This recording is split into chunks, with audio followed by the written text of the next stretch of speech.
Olá, eu sou a Carol Nogueira e esse é o Item Mais da CNN.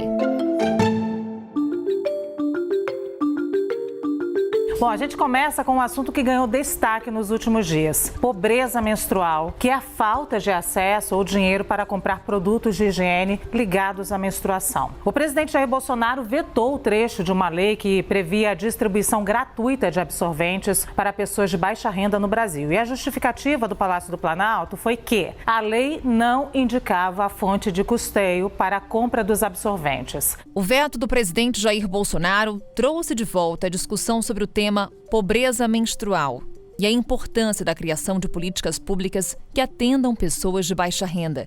Na proposta do projeto de lei, os itens básicos seriam distribuídos para cerca de 5.600.000 mulheres em todo o país. São estudantes de baixa renda matriculadas em escolas públicas, mulheres em situação de rua ou de vulnerabilidade social extrema, presidiárias e apreendidas, recolhidas em unidades do sistema penal e internadas em unidades para cumprimento de medidas socioeducativas. O parlamentar sabe que tem que apresentar a fonte de custeio.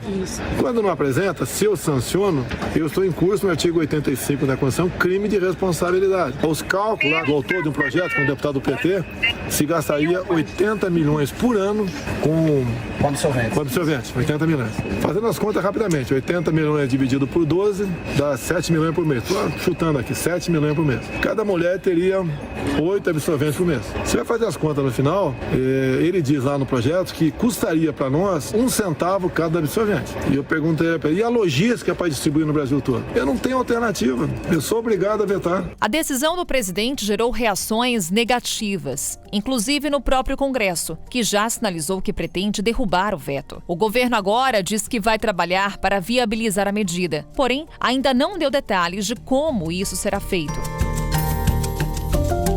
Por exemplo, o gasto com absorvente por família é de R$ 12,97 por mês, né? 4 milhões de meninas estudam em escolas com privação de itens de higiene.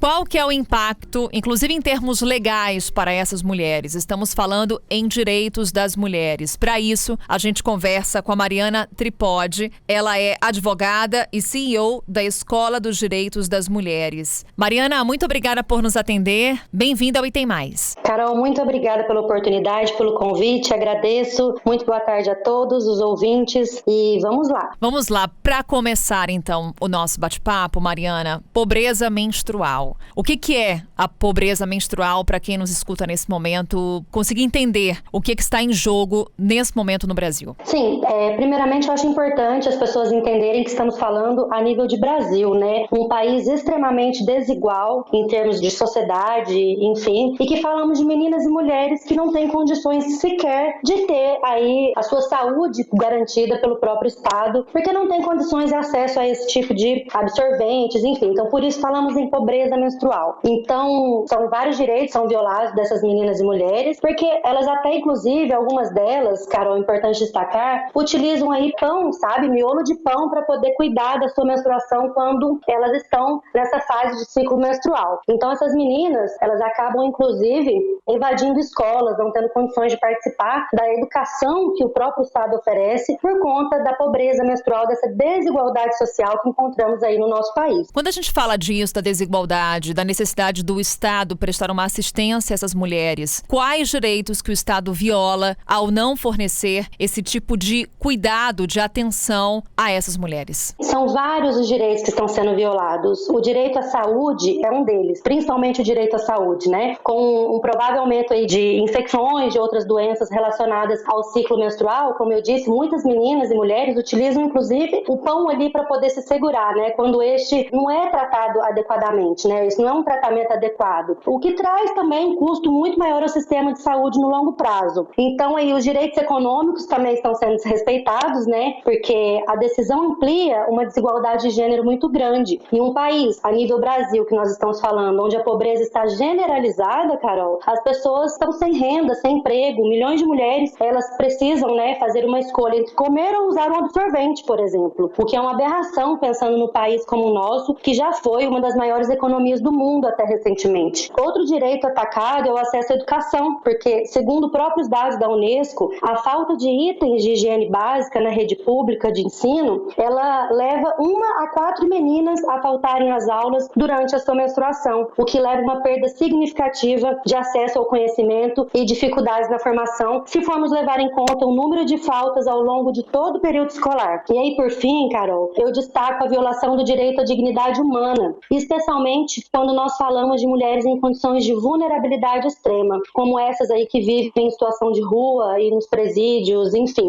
Então, o acesso a esses itens básicos, como absorvente, é muito importante para a dignidade e a manutenção da saúde mental dessas mulheres e meninas. E não podemos esquecer também dos homens trans, e pessoas não binárias, que também menstruam e não estão sendo lembrados nos índices de pessoas que seriam beneficiadas com a medida. Pela ausência de políticas públicas, mulheres saem perdendo, já entram em desvantagem, agravam ainda mais esse quadro de desigualdade que a gente vê na sociedade? Com toda certeza, essas mulheres são as mais prejudicadas, tendo em vista a ausência de políticas públicas, As mulheres, historicamente falando, ela já é colocada em situação de submissão e de desigualdade perante outros na sociedade, desde que a gente se entende, Desde que a sociedade se entende uma sociedade muito patriarcal. Então, a partir da falha de distribuição de políticas públicas para essas mulheres, o sofrimento é muito maior ainda. Mariana, a gente está focando aqui bastante na realidade Brasil, mas qual que é a realidade mundial? Essa questão de acesso a esse tipo de política pública já foi levado para um debate mais amplo? A pobreza menstrual é uma pauta mundial? Sim, Carol, ela é uma pauta mundial. Segundo algumas ONGs e instituições internacionais, menos de 500 milhões de mulheres e meninas em todo o mundo não têm acesso a itens de higiene adequado para usar. E aí nós temos 2 países, como a Escócia e Quênia, que trouxe esse debate mais avançado. A Escócia no ano passado e a Quênia em 2017, que trouxe esse debate e incluiu políticas públicas naqueles países para poder enfrentar a pobreza menstrual daquelas meninas e mulheres. Então, o debate está, sim, sendo fomentado no mundo inteiro, não só apenas no Brasil. Importante destacar que no Brasil, a importância disso no Brasil, para além do mundo inteiro, é que nós estamos falando de um país extremamente desigual. Então, acho que é importante a gente levar em consideração que outros países, mesmo não tão desigual quanto o Brasil, têm levantado a questão e garantido saúde pública para essas mulheres e meninas. Então vamos focar mais na questão da igualdade aqui no Brasil, da necessidade urgente que essa igualdade tem que ser implementada no nosso país. Mariana, além da distribuição gratuita de absorventes, quais são as outras demandas ligadas ao direito à saúde da mulher que precisam ser atendidas pelo poder público e que ainda não foram? Primeiro que essa é uma questão elementar da promoção de direitos humanos, Carol? Escrito como os princípios fundamentais na nossa Constituição, como, por exemplo, o inciso 3º do artigo 1º, que garante a dignidade da pessoa humana, e do inciso 3º ali do artigo 3º também, que constitui como um dos objetivos fundamentais da República Federativa do Brasil a erradicação da pobreza e da marginalização. Então, a partir daí, a gente já fala em desigualdade, em acabar com essa desigualdade, porque a própria Constituição Federal garante isso. Então, assim, diante da gravíssima situação econômica que nosso país enfrenta, ainda mais agravada devido à pandemia do Covid-19, a sensibilidade social e a priorização de políticas do combate à desigualdade, e nesse caso específico da pobreza menstrual, são urgentes para qualquer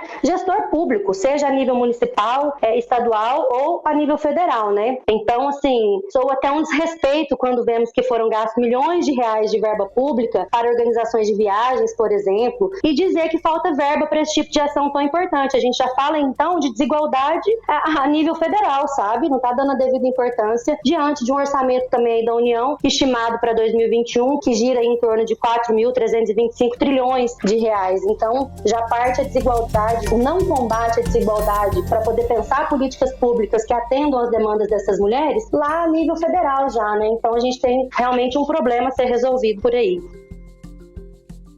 Você, enquanto advogada, Mariana, consegue trazer inclusive uma leitura para a gente com relação ao argumento do presidente Jair Bolsonaro para esse veto. Ele argumentou que o texto não estabeleceu uma fonte de custeio. Você teve acesso a esse texto? Ele estabelece uma fonte de custeio? É uma razão plausível a apontada pelo presidente Jair Bolsonaro para vetar o projeto de lei? Esse trecho do projeto de lei? Não, Carol, não é uma argumentação plausível, tendo em vista que o próprio projeto de lei, em seu bojo ali, ele diz que o SUS arcará com essas demandas, com esse gasto gasto com essa política pública, né? Inclusive passou pela Câmara, passou pelo Senado, onde bateram o martelo, digamos assim, né, em relação a isso, justamente porque estava tudo, o script, tudo conforme determina a nossa legislação. Então, inclusive nos gastos que se referem que o SUS iria arcar com esses gastos. Para a gente encerrar, Mariana, o veto do presidente Jair Bolsonaro representa qual nível de retrocesso em termos de políticas públicas para as mulheres? Olha, representa um retrocesso para as mulheres e meninas, em especial as mulheres negras, tá? Porque sabemos que as mulheres negras são as mais atingidas aí em nível de Brasil, tanto no que se refere à violência doméstica, quanto inclusive à pobreza menstrual. Então é um retrocesso dos direitos das mulheres, é um retrocesso dos direitos humanos das mulheres, Carol. É um retrocesso, assim, sem fim. O veto do presidente, nós esperamos de todo o nosso coração, pela luta de todas as mulheres que fizeram parte aí desse engajamento aí para poder dar certo esse projeto, que a Câmara e o Senado vetem para que esse projeto possa ir para frente. Mariana, muito obrigada por essa conversa e, claro, o convite já está feito para uma próxima oportunidade. Carol, eu que agradeço de todo o coração, em especial pela oportunidade de estar aí com você, viu? Saiba que eu te admiro muito, estou aí assistindo você quase todos os dias na CNN, muito obrigada mesmo. A gente que agradece o carinho, Mariana. Microfones sempre ligados aqui, principalmente para falarmos sobre um assunto tão importante que é o direito das mulheres. Obrigada. Agradeço muito. Muito obrigada, Carol.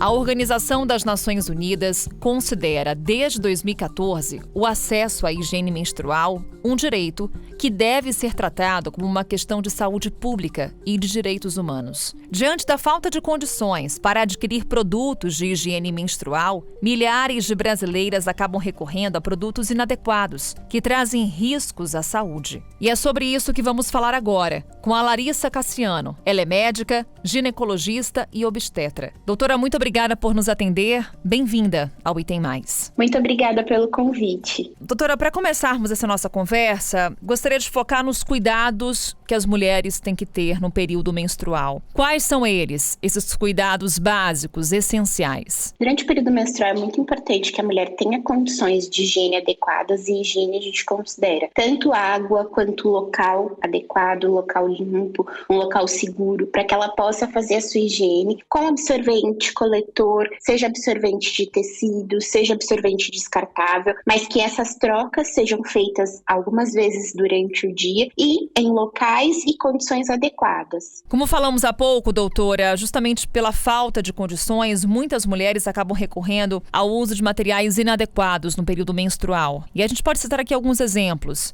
Panos, papéis, até mesmo miolo de pão é utilizado por algumas mulheres durante o período menstrual. Quais são as consequências que isso pode trazer para a saúde dessas mulheres? Esses materiais inadequados, eles podem levar a quadros de infecção. Infecção urinária, infecção pélvica, porque aquele material que não é adequado pode levar a uma mudança da secreção vaginal, pode deixar resíduo, isso pode levar a infecções ginecológicas e infecções de urina. E vamos ao veto em si do presidente Jair Bolsonaro. Quando a gente acompanha esses relatos dessas mulheres que não têm condições financeiras, quando a gente fala dos cuidados necessários que nós, mulheres, temos que ter durante o período menstrual, acompanhamos o veto do presidente Jair Bolsonaro. E isso afeta mais de 5 milhões de mulheres. De que forma, doutora? Sinceramente, eu acho que isso não afeta só essas mulheres que precisam do auxílio, isso afeta a sociedade inteira. Pessoas que menstruam e que não têm condições adequadas de higiene, muitas vezes vão deixar de estudar, ou seja, vão deixar de se qualificar, vão deixar de aprender, vão deixar de se envolver com a sociedade. Elas podem ter alterações e podem ter infecções pélvicas, podem ter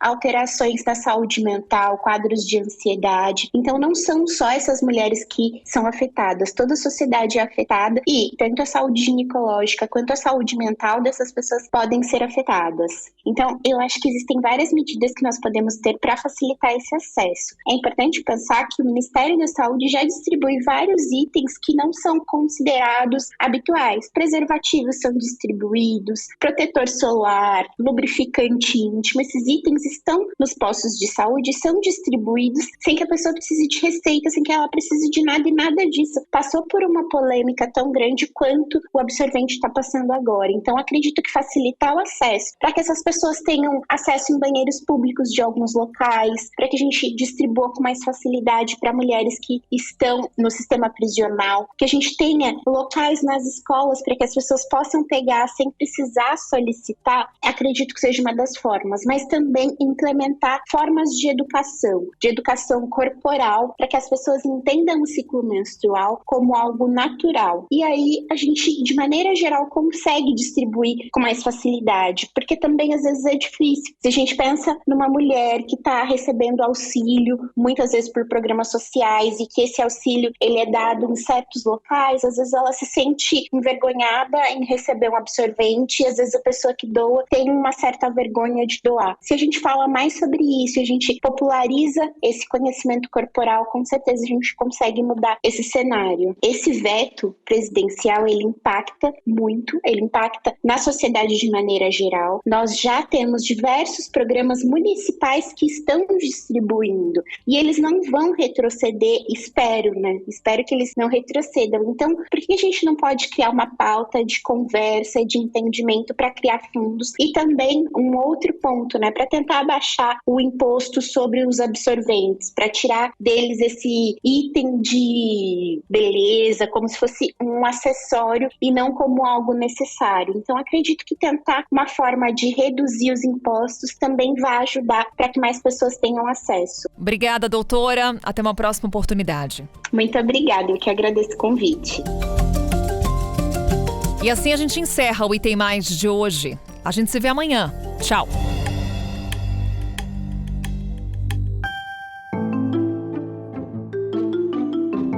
Com a minha apresentação, Carol Nogueira, esse podcast foi produzido pela Maremoto para a CNN Brasil. Roteiro e pesquisa, Maíra Alfradique. Pauta e produção, Danilo Santana. Edição e sonorização, Vinícius Krieger. Coordenação geral, Paula Weinberg. Coordenação de produto, Verônica Schneider. Coordenação editorial, Diego Toledo. Direção de jornalismo, Daniel Tosi. Você também pode ouvir o Item Mais no site da CNN Brasil. E aproveite para conhecer os nossos outros programas em áudio. Acesse cnnbrasil.com.br/podcasts.